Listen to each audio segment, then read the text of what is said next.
Missing someone. Love with all your heart. Missing someone.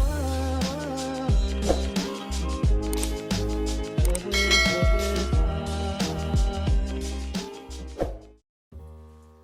What's up, guys? Welcome back to my channel. In this week's episode, I am going to transform this client to a light baby pink.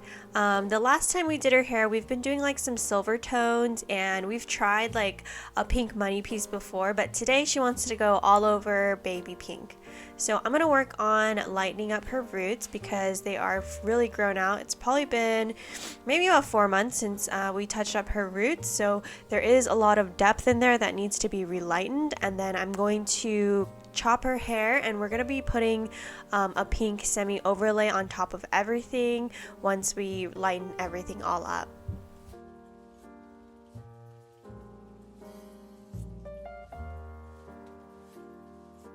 So whenever I highlight this client, I always start in the nape of the neck here, and I am taking slightly chunkier weave. This way the ends kind of get a bit more solid, and I am trying to weave as much dark as possible to keep her ends nice and bright.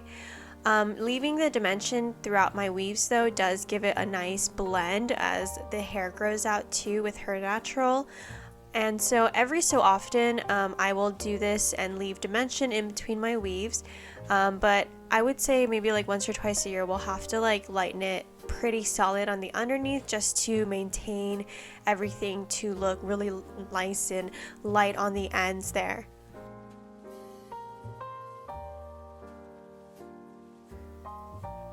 And before I started her color, I had already chopped off majority of the length that was on the bottom. This way I don't have to waste any color, and I always like to do this. I normally will dry cut my clients before they get the color done, and then once the color is all done, I go ahead and blow dry them completely straight and then recheck the haircut and make any like finishing touches or texturize the hair for whatever they may need for the look that they're going for.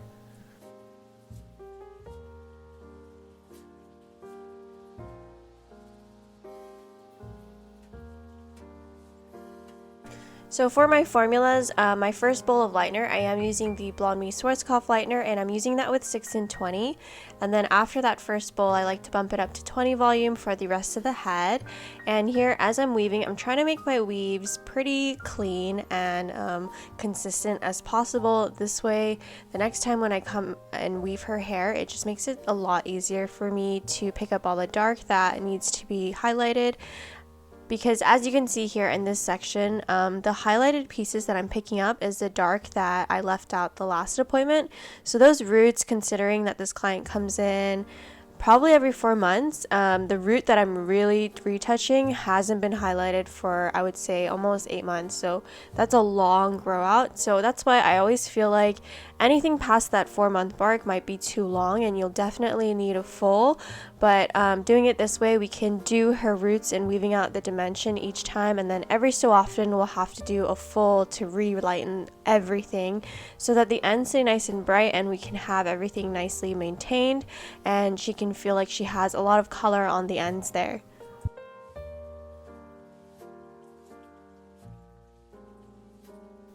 So as I get closer towards the top crown of her head, this is when I start to make my weaves a bit smaller, and then the spacing between my sections are going to be a little bit more spaced out as well.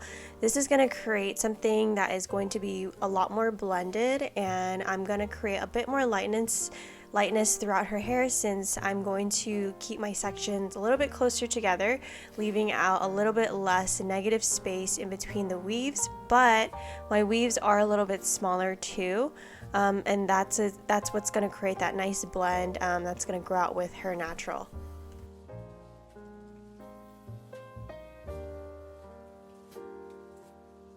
And generally, this is pretty much what I do for her every time she comes in to get her hair appointment done. If we're just kind of maintaining the color that she has, sometimes if she does wait a little bit longer, we'll need to do that full. And if I was doing a full on her where she needs to be really relightened all over, is I'll probably take sections pretty much back to back and not leave any negative space in between, because that negative space is going to create depth and darkness in the hair. And sometimes when you have too much depth and dimension throughout that is grown out to the ends, that's when you start to lose that solid effect on the ends, where the ends look brighter and lighter, especially on dark hair.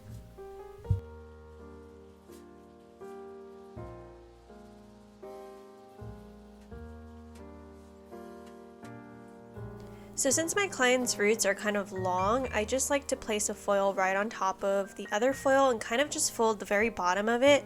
That way not too much hair in the foil that has product on it gets dented, because I feel like sometimes if you are highlighting, especially on dark hair, and you fold up the foil right on top of where you placed a lot of lightener, sometimes it moves the lightener and can make your lift a little bit uneven.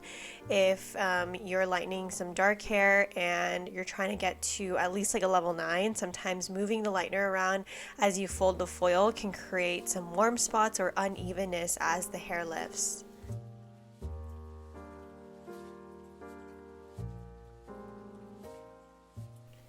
So as I go through the sides here, I am taking my sections horizontally up the head. This is just generally how I highlight her hair. And so I'm going in and making sure that every weave that I weave, it brings apart from her hairline so that that part stays nice and bright. And the sectioning on the sides here, I'm trying to keep these sections not too far apart, meaning I'm not leaving that much negative space in between. And then here you can see that it's very clear to where I weaved last time, so it makes it super easy for me to pick those dark pieces up and just highlight everything what is necessary for this appointment.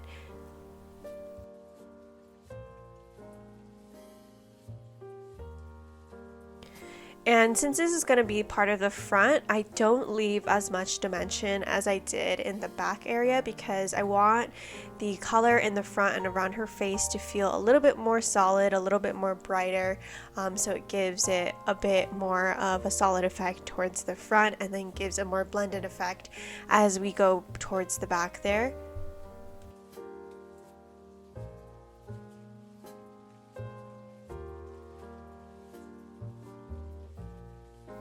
And as I'm applying the lightener too, I am being very careful not to overlap onto any previously lightened mids and ends, and trying to pick out any dark that I see at all within that weave.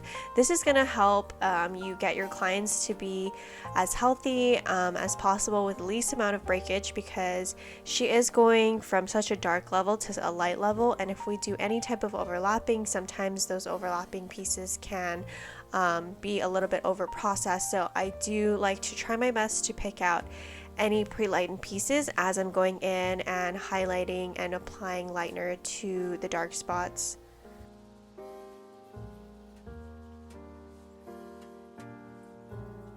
So as I finish this right side of her head, I do move on to the left side. Once I reach each temple of the head, this is going to create balance within my highlight. So the sides will be ready before the top, and it just makes it a lot easier to lift everything a bit evenly if I do it this way, do one side at a time and then move on to the other side before highlighting the money piece and the top crown section.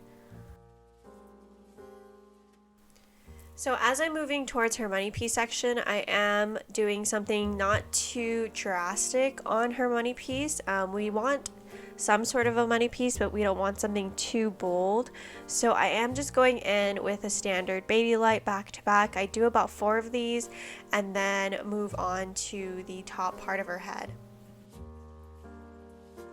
Now, as I'm doing her money piece, you can see I did fold up those foils twice up the hair, and that's because the hair around the hairline here is a bit finer, and if I don't do this, like if I were to lay a foil like I did on the rest of the head, then these foils would start to slip because essentially there's not enough product, or the product is not thick enough to hold the hair in the foil. So this is just to prevent any bleeding or slipping. I will do this technique like if a client has finer hair or a really baby root to where the lightener doesn't have enough like stick to the foil to prevent the foils from slipping. So to lock in the foil, I will do an extra 2 folds on going up this way and then on the sides to make sure that the foils don't bleed and the highlights still look good right in the front area. So for my client's goal today, we're going to try to lift her to about a level 9 and 10. So the baby pink that we're going to be putting on her does fade out really well. I will say that my client, this particular one, she is pretty stubborn to lightening. So she does process a bit longer than some of my clients. So I am going to be putting her under the dryer for the remainder of her processing time, just to kind of give a little bit of a boost to lighten up her hair, because I feel like it definitely can take it. And then once her foils reach a level 9 and 10, that's when I go ahead and rinse them out according to when they're ready. So I've already gone in and blow dried my client's hair about like 90%, and now I'm going in with the Pulprite semis. I went ahead and mixed up some blush, Cupid, and Cleopatra, which are all pinks from the Pulprite semi line, and I always like to add a little bit of Cleopatra into my baby pink formulas because I feel like it gives a very soft pink look.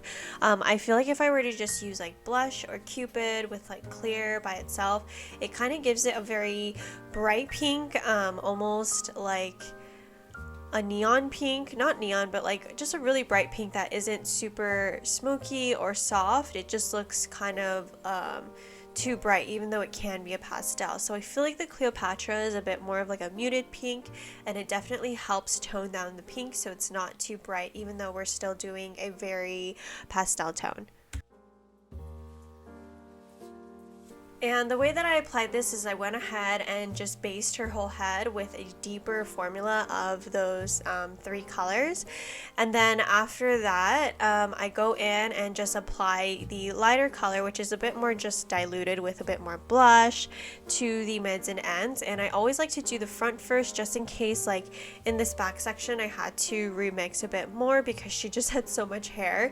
So remixing the second formulation for the end color, I wasn't too worried about it perfectly matching the front, even though I do try my best to get the colors as close as possible. But just in case that it isn't the literal perfect tone, it's in the back quadrant here underneath what has already been laid with the first formula. So it's totally fine if you do this, because the underneath in the back, if it's slightly different, like you really won't notice and it looks fine anyways. But I felt like if I started it in the back and my last quadrant was that front right quadrant, for instance, you would totally be able to tell if the formulas were a little bit different. So that's why I like to start in the front, finish that all off, and then I'll start in the back doing the top section, so at least like the whole top is pretty much the same tone. And then if I have to remix for that back bottom section, it's totally fine. Alrighty guys, so here is my client's finished look. You can see that the blend of the highlights goes so well with her natural. I feel like this is going to give her such a beautiful soft grow out and something lower maintenance, even though we did a creative color tone. And you guys know that I love sending home my clients with a color bomb, especially if they're doing a pastel creative color tone, because literally this color, with how light the pink is, if she doesn't refresh it with a color bomb at home, it will probably wash out in like a wash or two. These colors do fade extremely fast, and so to preserve the color, I like to make a custom color bomb using the Pulprite Santa Barbara, just so that they can refresh the pink in their shower and the convenience of their own home, so without having to come back in. And so yeah, that is pretty much it. I hope you guys enjoyed this video, and as always, thank you guys so much for watching and tuning in, and I will talk to you guys next week.